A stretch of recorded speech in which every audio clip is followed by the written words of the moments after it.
श्री रेणुका माता मंदिरात तिसऱ्या माळेला प्रातःकाळी 5 वाजता मुख्य पुजारी भवानीदास भोपी व शुभम भोपी यांनी मातेला नित्याप्रमाणे शेंदूर लेपन करून अभिषेक केला। मातेचे आजचे रूप हे चंद्रघंटेचे असून तिने राखाडी रंगाचा शालू परिधान केला आहे। सकाळी देवीची पूजा करून घटाला फुलांची माळ अर्पण करण्यात आली। पायस नैवेद्य अर्पण करून महाआरती करण्यात आली। छबिन्याचे मानकरी उज्ज्वल भोपी, अमित भोपी, संभाजी भोपी व श्री रेणुका देवी संस्थानचे वहिवटदार प्रशांत जहागीरदार भोपी यांनी गडावरील परिसरातील देवतेचे पूजन व घट पूजनासह आरती करण्यात आली। कुमारिका पूजन शुभम भोपी व उज्ज्वल भोपी यांनी केले। श्री रेणुका देवी संस्थानच्या वतीने परशुराम मंदिराकडे भक्तांसाठी नवरात्रामध्ये महाप्रसादाचे आयोजन करण्यात आले आहे। तसेच विविध गायकांनी आई श्री रेणुका मातेच्या चरणी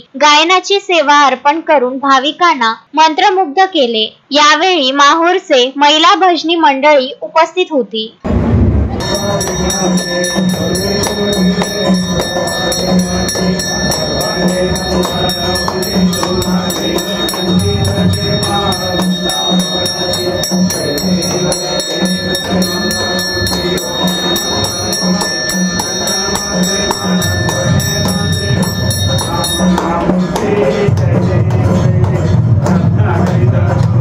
संजय घोगरे, विदर्भ न्यूज, माहूर।